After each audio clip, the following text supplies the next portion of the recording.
They're literally poisoning our food on a massive scale, and most people don't even realize what's happening, Michael Snyder reports.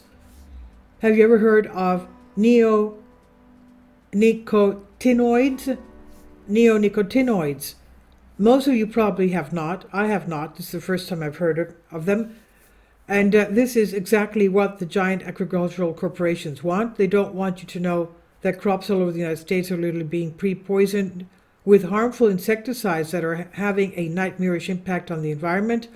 And most of our politicians will never do anything about this because they are being showered with campaign donations by the companies that are doing the poisoning. So millions upon millions of pounds of nicotinoids will continue to be used every single year, and most Americans will never have any idea what these insecticides are doing to the world around them. On Wednesday, Tucker Carlson delivered his first monologue since leaving Fox News, and in that monologue he pointed out that some of the most important issues of our day are rarely or never debated on television. He said, according to Carlson, one of the things one notices when one takes a little time off is how unbelievably stupid most of the debates you see on television are. They're completely irrelevant. They mean nothing. In 5 years, we won't even remember that we had them, and yet at the same time, the undeniably big topics, the ones that will define our future, get virtually no discussion at all. War, civil liberties, emerging science, demographic change, corporate power, natural resources. When was the last time you heard a legitimate debate about any of those issues? And so he's right. Much of the chatter on television is completely nonsense. So in this article, Michael Snyder says, I'm going to try to address something that really matters. If you're not familiar with neonicotinoids, this is how they are defined by Texas A&M. Neonicotinoids are a new class of insecticides chemically related to nicotine. The name literally means new nicotine-like insecticides. Like nicotine, the nicotinoids act on a certain kind of receptor in the nerve synapse. They are much more toxic to invertebrates, like insects, than they are to mammals, birds, or other higher organisms. One thing that has made neonicotinoid insecticides popular in pest control is their water solubility, which allows them to be applied to soil and be taken up by the plants. Today, many seeds that our farmers use actually come pre-coated with neonicotinoids. I was greatly alarmed when I first learned that, and you should be greatly alarmed as well. Our crops are literally pre-poisoned before they even sprout. After seeing the impact that neonicotinoids had on the environment, Europe banned them, but they still are illegal here in the United States, even though they have been blamed for killing bees on an absolutely massive scale.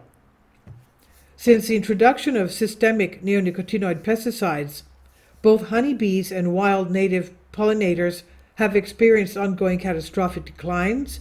In some years, such as in 2015 to 16 season, beekeepers experienced on average of 44% colony loss, with some beekeepers losing their entire business. The scientific literature shows that the use of these chemicals results in exposed pollinators suffering impaired foraging, navigational, and learning behavior, as well as increased susceptibility to mites and pathogens. This threatens the sustainability of the global food supply, particularly nutrient-dense fruiting foods that depend on bees and other pollinators. According to the United Nations Food and Agriculture Organization, of the 100 crop species that provide 90% of global food, 71 are pollinated by the bees. Of course, this is not just bees that are dying. According to an incredible article that has just been published by The Intercept, countless other species have been hit really hard as well. Honeybees have captured almost all the attention for the dangers of neonics, but they are hardly the only species in decline because of the chemical. Studies have tied neonics to the disappearance of native bees, butterflies, mayflies, dragonflies, amphipods, and a range of waterborne insects, as well as earthworms and other insect invertebrates. Several species of bumblebees in the US and Europe are approaching extinction. A die-off, researchers say, is tied to the use of neonics and other pesticides. In September, a study released in the academic journal Science revealed that migrating songbirds suffered immediate weight loss following the consumption of only one or two seeds treated with neonics. Previous research had linked disappearing insect life to dwindling food sources for birds in the Netherlands, but the Science study provided the evidence that the bird species were directly affected by the chemical. Another groundbreaking study published in Nature Scientific Reports showed that neonics are likely causing serious birth defects in white-tailed deer, the first time research has shown that the chemical compound could endanger large mammals. Because these insecticides are so widely used, there is literally no escaping them. In fact, neonicotinoids have been found in streams, rivers, and drinking water systems all over the world. Millions of pounds of the chemical are applied to 140 commercial crops every year. In the United States, nearly all field-planted corn and 2/3 of soybean use neonicotinoid seeds.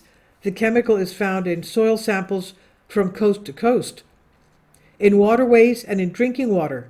Neonics, which are water-soluble, have been detected in the American River in California, the River Waveney in England, tap water in Iowa City, and hundreds of other streams and rivers across the world.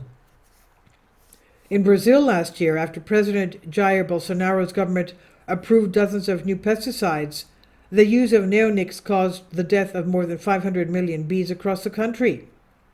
In August, a study published in peer-reviewed journal PLOS ONE found that the American landscape has become 48 times more toxic to insects since the 1990s, a shift largely fueled by the rising application of neonics. So this is the kind of issue our politicians should be talking about, but they aren't. Instead, the giant agricultural companies are assuring us that the food that has been saturated with these poisons is perfectly safe for us to eat. As I detailed extensively in End Times, we are literally killing ourselves and everything around us. Given enough time, humanity would not survive. We're steamrolling down a road that leads to societal suicide, and we desperately need help. But most people don't realize what is being done to them, and so they don't even understand that they should be extremely upset about what these evil corporations are doing to our planet. This is by Michael Snyder, and he says about the author, "My name is Michael, and my brand new book entitled End Times is now available on Amazon. In addition to my new book, I've written 6 other books that are available on Amazon, including 7-Year Apocalypse, Lost Prophecies of the Future of America, The Beginning of the End, and Living a Life That Really Matters. When you purchase any of these books, you help to support the work that I'm doing. And one way that you can really help is by sending copies as gifts to family and friends. Time is short, and I need help getting these warnings into the hands of as many people as possible. I have also started a brand new Substack newsletter. I encourage you to subscribe so that you won't miss any of the latest updates. I have published thousands of articles on the Economic Collapse blog, End of the American Dream, and the Most Important News. And the articles that I publish on those sites are republished on dozens of other prominent websites all over the globe. I always freely and happily allow others to republish my articles on their own websites, but I also ask that they include this about the author section with each article. The material contained in this article is for general information purposes only, and readers should consult licensed professionals before making any legal, business, financial, or health decisions. I encourage you to follow me on social media on Facebook and Twitter, and any way that you can share these articles with others is definitely a great help. These are such troubled times and people need hope. John 3:16 tells us about the hope that God has given us through Jesus Christ. For God so loved the world that he gave his only begotten Son, that whosoever believeth in him should not perish but have everlasting life. If you have not already done so, I strongly urge you to invite Jesus Christ to be your Lord and Savior today. And this is on End of the American Dream by Michael Snyder. Please leave your comments, and thank you for your support. Kindly support my Patreon account. The daily posts are 5 videos daily, and they are totally different from what I have on my YouTube channel. Thank you so much for your support, and that you find all my content so interesting. You'll find the Patreon account details in the description box below.